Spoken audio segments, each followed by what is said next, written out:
Nós passamos para a parte 5, vamos prosseguindo. Agora, aos que dizem que a lei acabou, vamos lá no livro de Mateus.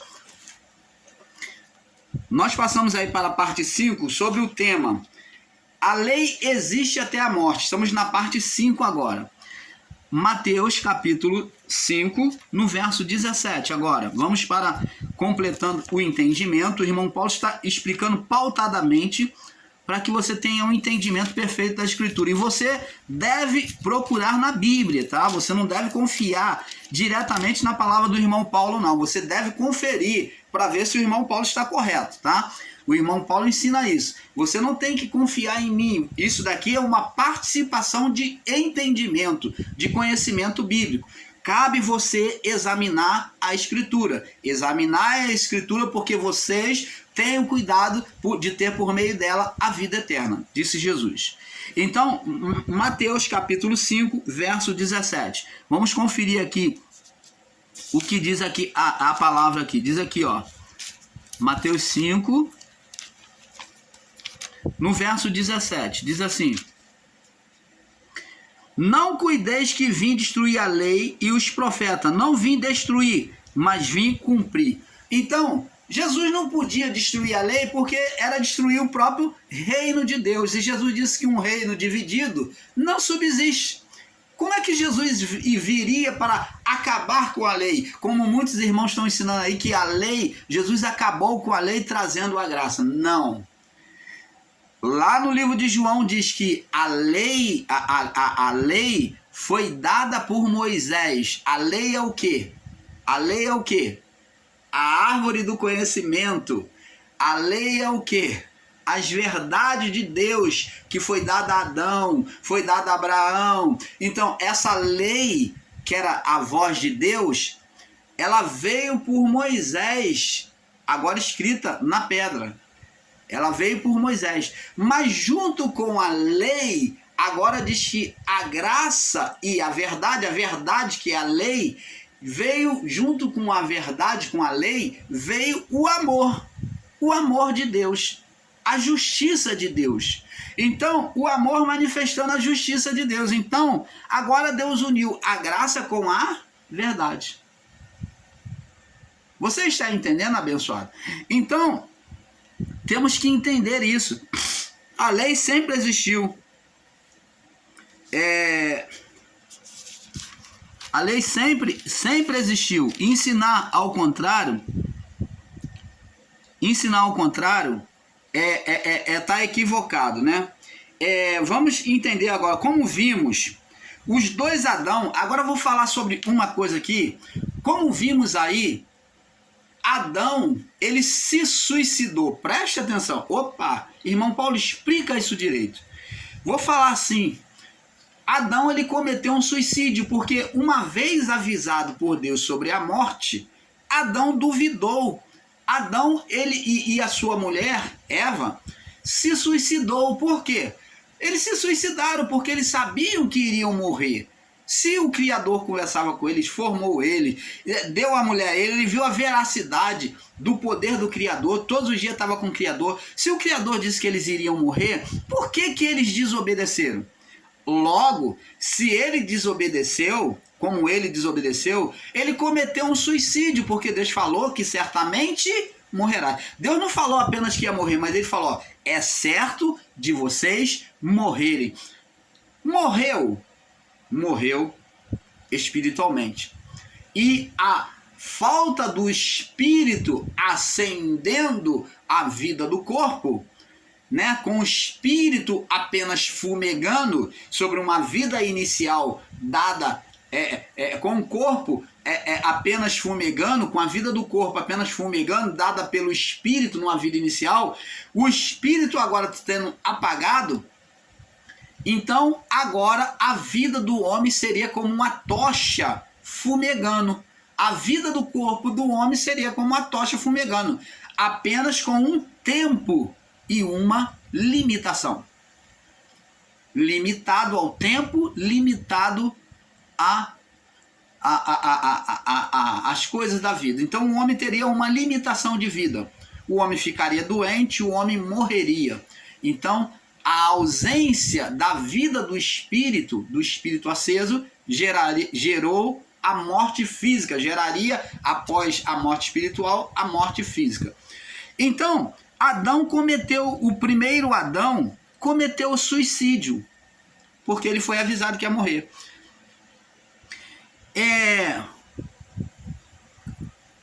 E os dois cometeram os mesmos atos, tanto Adão como Cristo. Cristo também cometeu o suicídio. Irmão Paulo, o que é isso? Cristo cometeu suicídio? Adão foi o primeiro suicida da história da criação, o primeiro homem suicida da história da criação. O suicídio não existe há pouco tempo, não. O primeiro suicida foi Adão, que cometeu o suicídio espiritual para depois levar à morte física. Se ele não tivesse morrido espiritualmente, teria uma vida eterna, uma eternidade com Deus. Não seria necessária a transformação dos corpos. Você está entendendo, abençoados? Então, e Cristo também cometeu o suicídio, os dois suicidas. Adão cometeu o suicídio para o espírito, para o espírito, e Cristo cometeu o suicídio para a carne. Ele se entregou. Você está vendo a diferença do primeiro Adão para o segundo Adão? O segundo Adão, ele comete um suicídio para a carne. Ele se entrega para o quê? Levar a carne à morte, o corpo à morte. Ele se entrega no madeiro. E Adão comete suicídio para o espírito. Mesmo sendo avisado por Deus, o primeiro Adão, ele comete suicídio para o espírito. Ele não se sujeita e então é levado à morte espiritual. Então,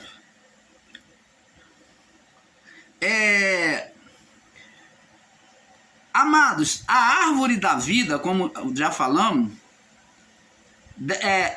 a árvore da vida é que Deus queria que Adão comesse. Ele colocou uma opção. Que Deus maravilhoso. Muitos não compreendem, acham que Deus armou cilada para o homem. Não, Deus queria que o homem comesse da árvore da vida. Mas o homem queria comer da árvore do conhecimento do bem e do mal. Só porque Deus proibiu, o homem foi lá e foi afrontar a Deus na curiosidade de querer comer do fruto e ser igual a Deus. E passou a ser de fato. Deus confessou: vejo que o homem é como um de nós. Né? Gênesis 3, 22. Então, a árvore da vida, a árvore do conhecimento foi a árvore da lei. Ela é a representação da interiorização da lei de Deus no homem. Um atributo divino que só existia ali em Deus. Um atributo divino que existia em Deus, esse atributo. Então, preste atenção. Já a árvore da vida, ela que deveria ser comida todos os dias, né? A árvore da vida é a árvore do conhecimento do próprio Deus, do próprio Cristo. Essa árvore da vida é a representação de Cristo. É dela que nós devemos comer todos os dias. A árvore do conhecimento, que é a lei, ela trouxe condenação ao homem por causa das suas obras. E não porque ela é má. A árvore do conhecimento, ela não era má. Ela, devido à malignidade que o homem praticava, né, as insanidades, e a ponto até de afrontar Deus, fora as outras loucuras que Adão e Eva cometiam antes, mas não tinha consciência. Mas quando eles comem, agora eles são culpados, eles têm consciência do certo e do errado. Então não é a lei maldita de forma alguma. E nós vamos ver isso. Então, a árvore da vida que tem que ser, nós temos que comer todos os dias, né? Vamos lá no livro de João, capítulo 5, verso 24. E Jesus, ele fala sobre isso. que é a árvore da vida que nós devemos buscar comer. Ele convida a comermos dessa árvore da vida. João 5, no verso 24. Diz assim, vamos ler. Na verdade, vos digo, quem ouve a minha palavra, ó, dá ouvido à voz, ó. Quem ouve a minha palavra ou a minha voz, ó, lembra da voz, ó. Quem ouve a minha palavra, né, a minha voz, e crer naquele que me enviou, no meu Pai, no Criador, né, tem a vida eterna. Opa, Jesus está se botando como a árvore da vida. Ele estava lá. Estava ele e o Pai na sua representação naquelas árvores. Tem a vida eterna e não entrará em condenação, ó. Adão entrou em condenação porque comeu da árvore da lei, né? Ele não só comeu da árvore da lei, mas sobre desobediência. Se ele tivesse comido sem desobediência, Deus falasse, Adão, come da árvore do conhecimento do bem e do mal, e ele comesse, não teria acontecido nenhuma condenação. Mas quando ele come sobre desobediência, sobre a astúcia maligna dele com a mulher, então agora vem a condenação. A condenação não é a lei. É isso que o irmão Paulo está ensinando sobre a palavra. A condenação não é a lei, mas os atos, as atitudes é que traz condenação ao homem, as atitudes malignas, os pensamentos malignos. Não entrará em condenação, mas passou da morte para a vida. Você está vendo aí, abençoado? Agora vamos em 1 Pedro,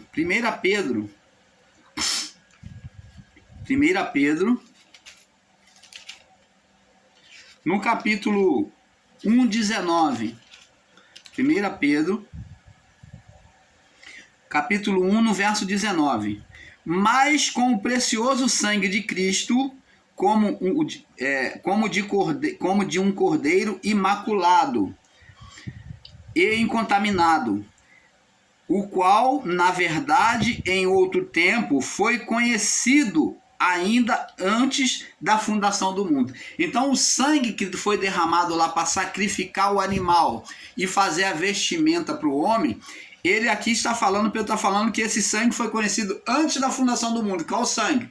Do cordeiro. Então, o cordeiro era a representação, era a sombra daquilo que haveria de acontecer, de Cristo.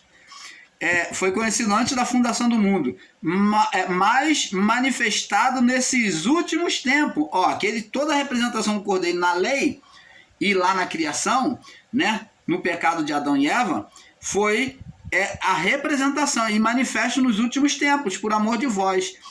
E por ele credes em Deus, ó. Por meio dele você vai ter a fé em Deus, que o ressuscitou dentre os mortos e lhe deu glória, para que a vossa fé e esperança estivessem em Deus. Então Deus vem trazer o homem de volta agora pela fé abraâmica, por ouvir a voz, como ele falava com Adão antes. Ele quer esse relacionamento direto, espiritual, porque a palavra de Deus diz que Deus é espírito, e importa que os seus adoradores o adorem em espírito. Como que se adora em espírito? Pela palavra. Jesus falou, a minha palavra é espírito e verdade. A minha palavra ou a minha voz, palavra é voz. Então, a minha palavra é espírito e verdade. Agora, para que aguçar o seu entendimento, por que Deus então pede do homem então uma fé? É justamente por causa disso. A fé é ouvir a palavra, a voz, a mesma voz que criou tudo, que formou tudo, foi por meio da voz, da palavra. Então agora Deus traz o filho que esteve com ele lá na criação, pedindo para crer na voz, a mesma voz que criou tudo, que é o Filho. Esteve lá por meio do Filho, que é Cristo, que foi criado tudo. A voz foi chamada naquela época de verbo e depois conhecida a nós como Jesus Cristo. Esta é a voz. Jesus é a voz da criação. Ele é a palavra, ele é o haja. Ele, quando Deus pronunciou o haja, foi por meio dele que tudo foi criado. Então Deus vem pedir para crermos na voz, porque não tem como um homem, uma vida carnal, uma vida física, humana só, manter comunhão com Deus, porque Deus não tem como. Porque Deus é Espírito. Para comunicar com Ele, Deus quer que venhamos comunicar com Ele. Para comunicarmos com Ele, nós temos que crer no Filho, na palavra do Filho, e então nós alcançamos Ele. Por isso que Jesus disse, ninguém vem ao Pai senão por mim. Ninguém vem ao Pai senão por mim. Então, para se chegar a Deus, tem que crer em Jesus, tem que crer na voz, porque Ele é a voz de Deus. Você está entendendo, abençoados? Agora, vamos entender aqui, vamos lá no livro de Romanos, capítulo 2, respondendo algum pensamento que possa estar aí na sua mente, né, contrário a este ensino. Vamos em Romanos, capítulo 2, provando para você que a lei sempre existia ainda. Vamos ler aqui o capítulo 2. Diz aqui, ó. Olha só o que Paulo diz aqui. Vamos ler o capítulo 2 em diante. Verso 1 em diante. Diz assim: portanto, és inexcusável quando julgas, ó homem, quem quer que seja, porque te condenas a ti mesmo, naquilo que te julgas a outro. Ó, fazer julgamento. Pois tu que julga, fazes o mesmo. Bem sabemos que o juízo de Deus é segundo a verdade sobre os que tais coisas fazem. Então, o juízo de Deus, né? Justiça, né? A lei de Deus. E tu, ó homem, que julgas, e tu, ó homem, que julga os que fazem tais coisas, cuidas que fazendo tu escaparás do juízo de Deus? Ou despreza tu a riqueza da sua benignidade e paciência e longanimidade, ignorando a benignidade de Deus que te leva ao arrependimento? Mas, segundo a tua dureza do teu coração impertinente, entesouras iras para ti no dia da ira, da manifestação do juízo de Deus. Quando fala de juízo, justiça de Deus, está falando de atuação da lei de Deus, Deus manifestando a lei. O qual, verso 6, o qual recompensará a cada um segundo as suas obras, a saber, a vida eterna aos que com perseverança fazem o bem, os que praticam o bem, que obedecem a Deus, procuram glória, honra e incorrupção. Vida eterna para esse. Mas indignação e ira aos que são contenciosos, desobedientes à verdade e obedientes à iniquidade. E eles estão aí ensinando que a lei passou, que não vai haver juízo, que não tem juízo após essa vida. Ora, olha só o que eles estão ensinando.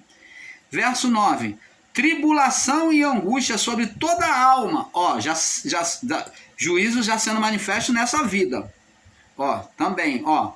Tribulação e angústia sobre toda a alma do homem que faz o mal. Primeiramente o judeu e também o grego. Judeu é o que tem o conhecimento da palavra, o que é da promessa, e o grego é o que é chamado de gentio, que não conhece a palavra, que conhece apenas por conhecimento, mas não tem comunhão com Deus. Porque para com Deus não há acepção de pessoas. Todos aqui, observa bem verso 12, todos os que sem lei pecaram, os que não tinham lei, abençoados. Então, você, ensinador em graça, explica para nós, o índio que está lá, que não lê, não entende as escrituras, não conhece a Deus como nós dentro da escritura, essa pessoa que está em lugares aí, nós temos que olhar com a visão mundial. Temos que olhar, ao ler as Escrituras, temos que olhar não como um brasileiro, não como evangélico, não. Eu devo ler a Bíblia com uma visão mundial, falando não só para mim, mas para todos. Para aquele que não tem conhecimento também. Para aquele que tem uma cultura indígena, para aquele que vive pelado, para aquele que vive nos seus costumes, que tem a sua crença diferente, os hinduístas, os maometanos, tudo isso, nós temos que olhar para todos. Então, explica para nós como que essas pessoas que não têm lei, não teve conhecimento de Deus, o que será delas? Como que será o juízo para elas? Abençoado, é isso que temos que entender. Porque todos que sem lei pecaram, elas não tinham lei. O povo lá da época de Noé não tinha lei impressa, lei mosaica, lei impressa na tábua. A lei era no coração. Todos que sem lei pecaram, sem lei também perecerão. Perdoe. Mas todos que sobre a lei pecaram, pela lei serão julgados. Aos que tinham a lei mosaica ia ser julgado pela lei da lei de pedra. Ia ser julgado pela lei de pedra. Os que não tinham iam ser julgados pela lei da consciência. Paulo vai dizer isso aqui. É isso que ele quer dizer. Porque os que ouvem a lei não são justos diante de Deus. Verso 13. Mas os que praticam a lei hão de herdar. Então a prática, às vezes a pessoa não tem a lei escrita, não conhece nem a palavra de Deus, mas ela vive uma vida na consciência dela de certo e errado. Ela vive a lei interior. Então aqui Paulo está mostrando que o homem tem a lei dentro dele. A lei está dentro do homem. Foi interiorizado quando Adão comeu, todo homem. E essa lei interior, é por ela que o homem que não tem uma lei escrita, não tinha uma lei escrita, ela iria ser julgado no período mosaico. Porque quando os gentios que não têm lei fazem naturalmente as coisas que são da lei, não tendo eles lei para si mesmo, são lei, os quais mostram a obra da lei escrita em seus corações. Você está vendo? Lei da consciência. Lei escrita em seus corações, verso 15, né? Os quais mostram a obra da lei escrita em seus corações, testificando juntamente a sua consciência e os seus pensamentos, quer acusando-os, quer defendendo-os. No dia em que Deus há de julgar os segredos dos homens por Jesus Cristo, segundo o meu evangelho. Você está vendo? Eis que tu que tens por sobrenome judeus e repousa na lei, e te glorias em Deus, e sabes a sua vontade, e aprovas as coisas excelentes, sendo instruído na lei, e confia que as guias de cegos, dos cegos, luz dos que estão em trevas, instrutor dos nécios, mestre de criança, e tem a forma da ciência e a verdade da lei. Tu que ensinas a outros e não te ensinas a ti mesmo. Então, Paulo está dizendo aqui que não adiantava eles ter a forma da lei, né, para imprimir a lei, não adianta saber ensinar a palavra, mas se não praticasse a lei, porque eles ensinavam e eles não praticavam em si mesmo. Tu que pregas que não se deve furtar, verso 21, parte B. Tu que pregas que não se deve furtar, furtas? Tu que dizes que não se deve adulterar, adulteras? Tu que abominas os ídolos, tu abominas os ídolos e cometes sacrilégio? Tu que te glorias na lei e desonra a Deus pela transgressão da lei, porque, como está escrito, o nome de Deus é blasfemado entre os gentios por causa de vós. Você está vendo aí, abençoados? Porque a circuncisão é, na verdade, proveitosa se tu guardares a lei, verso 25.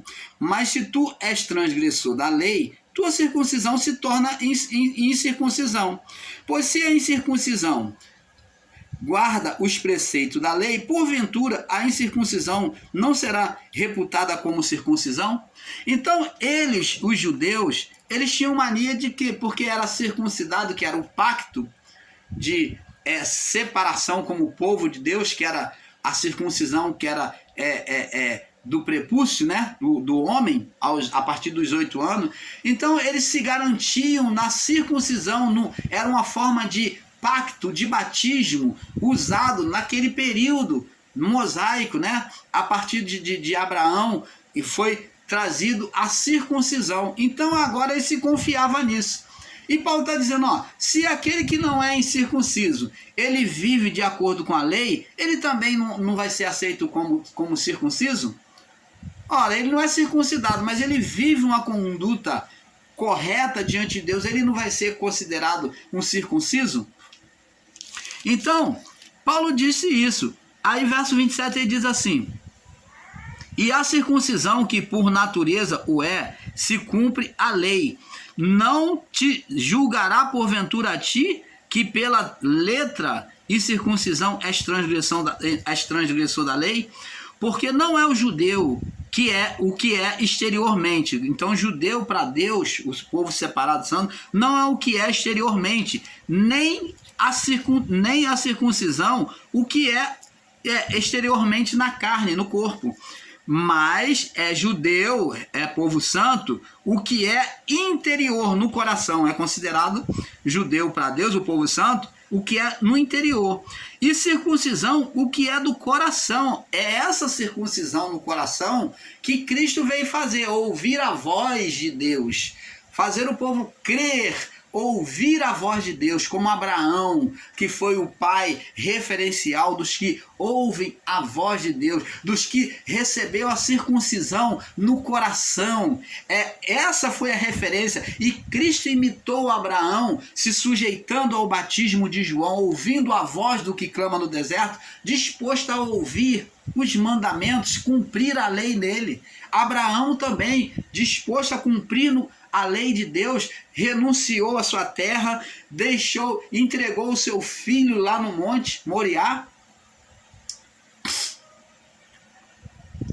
Abraão subiu lá no monte e entregou o seu filho, obedecendo, ouvindo a voz de Deus.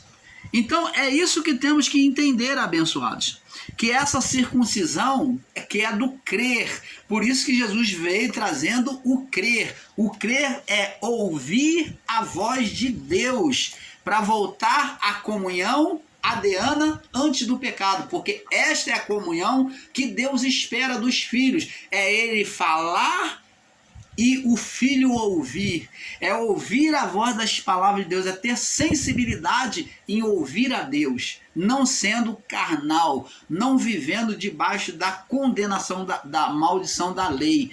Maldição da lei porque a lei torna maldito o que é carnal. Quando eu obedeço a lei não me condena, a lei foi feito.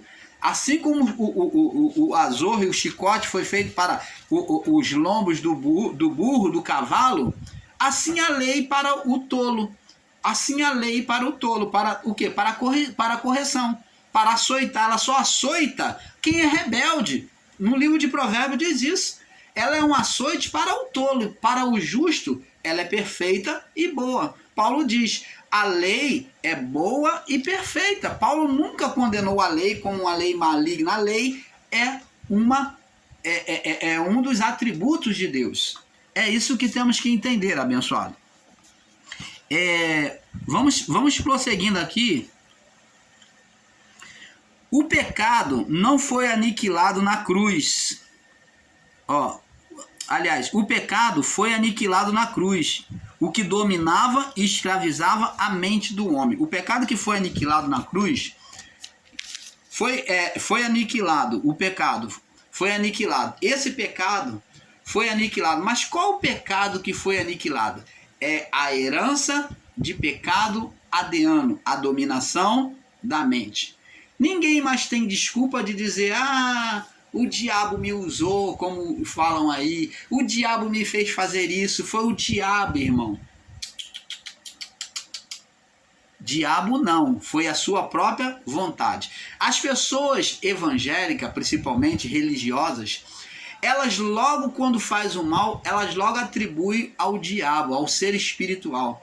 Elas nunca assumem a sua conduta como dela para dizer que não, eu errei, como Adão e Eva também não assumiu. botou a culpa em quem? Na serpente. O que Eva e Adão tinham que fazer? Senhor, nós erramos. Mas não, vem sempre acusar alguém. Vem sempre transferir a responsabilidade para alguém. Então, nada disso. A culpa é de quem pratica. Não existe você culpar o ser espiritual. E Jesus, ele quando morreu no madeiro, foi para tirar a condenação adeana. Essa condenação adeana é que esse diabo é que foi tirado da mente, essa dominação foi tirada, o poder dele era muito mais forte. Era forte, que dominava os homens. Vê o povo do período noélico ali, quantas pessoas foram iludidas, enganadas, dominadas por esse pensamento de oposição a Deus. No período lá de Sodoma, depois Sodoma e Gomorra, depois do dilúvio, a próxima geração de Noé veio também sendo parte dela destruída, uma cidade, Sodoma e Gomorra, porque tinha uma mente totalmente dominada pelo mal. Era muito mais difícil se sujeitar a Deus no período da lei. Então, cada dia mais, o ser espiritual ia dominando mais a mente. Você vê que o poder da dominação era tão grande que no próprio Filho de Deus, cheio do Espírito Santo, preste atenção, canal Luz da Graça, trazendo a perfeita revelação do Pai a você. Então, o Filho de Deus, a palavra de Deus diz que Jesus saiu das águas, veio o Espírito Santo, encheu ele estava cheio do Espírito Santo, ele foi cheio do Espírito Santo, e ele foi conduzido pelo Espírito ao deserto. Chegando no deserto, passou-se 40 dias, o ser espiritual que é covarde, age na oportunidade, esperou 40 dias, quando o corpo estava fraco, ele veio e dominou a mente de Jesus. Olha o poder de dominação. Ora, Jesus sendo espiritual, ele dominou a mente de Jesus, cheio do Espírito. Ele esperou o quê? A carne enfraquecer. A carne está fraca. Então, essa foi a oportunidade, porque ele não tinha condição de dominar a mente de Jesus com um corpo forte ainda, porque Jesus estaria mais pronto para isso. Então, agora ele vem buscar uma fraqueza, ele age sobre as fraquezas. Então, mostra aí que ele age sobre a fraqueza, sobre a covardia. Então, ele esperou 40 dias e quando a carne de Jesus esteve fraca, ele apareceu, aproximou-se o tentador. Você está vendo que o poder de dominação dele era muito forte? Por isso que Jesus veio tirar essa condenação adeana. Esse pecado que escravizava, que era condicionado à mente humana, é que Jesus veio nos libertar. Essa condenação adeana, mas o pecado da carne, o homem continua praticando. Agora praticamos voluntariamente, não tem mais de culpar o diabo, de culpar Satanás. Se eu pratico porque eu quis, porque eu me deixei ser conduzido, porque eu busquei satisfazer os desejos da minha carne. E não tem nada que está jogando culpa no diabo, jogando culpa nas pessoas. Você pratica